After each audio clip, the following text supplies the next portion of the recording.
مولوي صاحب راوړه مولوي صاحب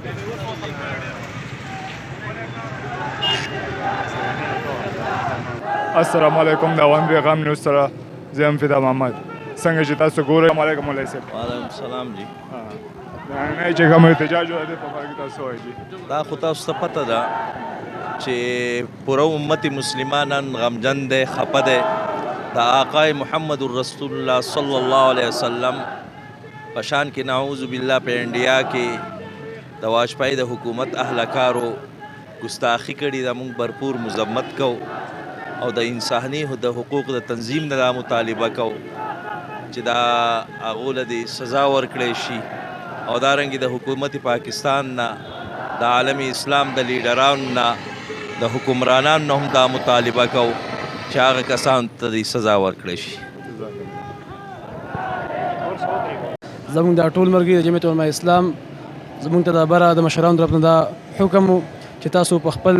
ضلعو کې راجمع شئ او دا کومه ګستاخي شوي د دې خلاف هغه مظاهرې وکړي موږ ټول په جمع سره راوتي یو موږ دا مطالبه کوو چې دا کوم ګستاخه ښځه چې کوم دا دي چې کوم ګستاخي کړله دې ته برفور هغه سزا ورکړلی شي ځکه د عقاید جهان صلی الله علیه و آله وسلم په ناموس باندې زموږ جانونه زموږ مالونه زموږ اولاد ټول قربان موږ د حکومت نه دا مطالبه کوو چې دغه ګستاخي خلاف هغه کاروایي وکړلی شي او دې سزا هغه میلاو کړلی شي رسول الله صلی الله علیه وسلم حدیث ته چې زه آخري پیغمبر یم زمانه بعد پیغمبر هغه نشته دی او څوک چې د رسول الله صلی الله علیه وسلم په شان کې ګستاخي کوي د هغه یو سره سر تن جدا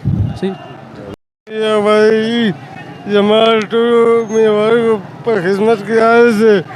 چې کوم ګستاخي شو ده د هغې په حق کې راوځي موږ نبي حضرت اسلام آخري پیغمبر قیامت د قیامت بل نبي راتګو نشته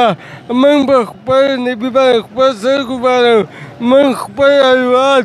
خپل بچي خپل هر څه په دین باندې قربانول پکار دي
Dewan